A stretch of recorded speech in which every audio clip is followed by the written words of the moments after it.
Bishop Boyer, Father Linden, other Reverend Fathers, any other honored guests of Father Pierce. And just over 21 years ago, I was born in an American family. I have one older sister, and both my parents are doctors.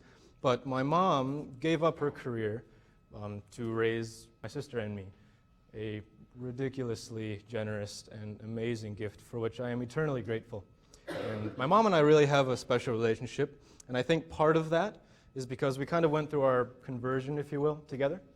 This was about my 6th grade or so. I was Jesus calling some of his disciples and saying, "Come, follow me, I'll make fishers of men." And I remember the priest, our pastor, Father Pat Casey at the time, he was talking about how Jesus really didn't want to destroy their personality, erase who the person was, but he was planning to use who he had created these men to be, but to give their life new meaning, new purpose, and just new life to who they were. I didn't really appreciate the time, but it really seed as I look on it. To make me kind of focus a little bit more. It's okay, just a cultural thing, just a kind of whatever, it's something we do on Sundays. And then after, later in the Mass, one of the songs, "Lord, when you come to the seashore," or "When you came to the seashore." Some people think it's kind of a cheesy song, but my 12-year-old self, that's no pun intended. And it made me really kind of put the words from the gospel and from the homily together in a way that it made me ponder a little bit for the first time, I think. And so around that, kind of starting to dig more, read more, and just in the Mass. I went to a Bible study with Father John Ricardo. I was with my mom, and he was just describing some of the connections between an Old Testament passage, a New Testament passage. It was like the covenant and then the visitation and so that. And so he kind of used the sense that he was using the word and the beauty depth that comes from studying that to kind of start to tug at me early on. So that was another early step. And so when my faith was starting to grow more, I wanted to pray more. I wanted to actually participate in that. But a lot of other people in my parish, this is the old parish, not the current one, they didn't really share the same thing. It was really cool, prayed. It was kind of sad, and I was just kind of wondering why that was. So while that was going on, American Idol, okay? All right, so the infant Idol gives back Josh Groban and the African Shout to the Lord. And it was just a fantastic performance. It was really, really awesome. It was really just great. And I was just like pumped up, and I was really excited, and it was like, that's a great song, and it was awesome. And then I asked my mom, why don't we sing that one at church? He's like, well, it's not a Catholic song. I'm like, okay. All right, so fast forward a couple months to my 8th grade or somewhere around there.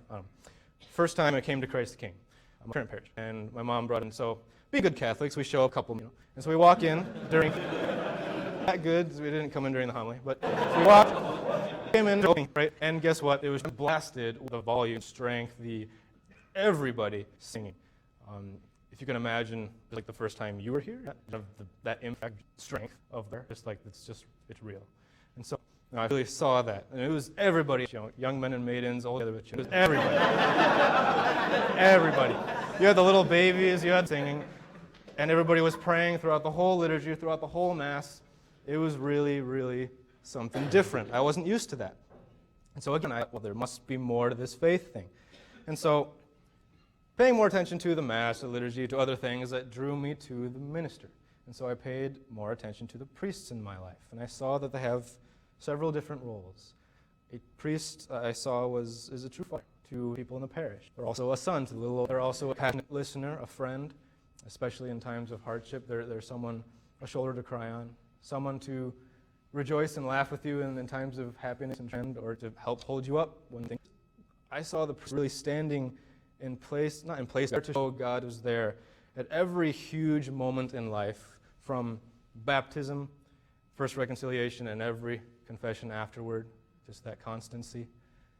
First communion, confirmation, marriage, kids that grow up, and then it's time for the soul to go back home, to be there. Just the priest is there at every one of these huge moments in life, and in every moment, small it is, to show that God is there in every one of these moments. And I saw that, and I saw the priest fill out that duty, that role, all those different roles, with such joy, with such passion, that fire in their eyes, like Joseph talks about, the zeal for souls.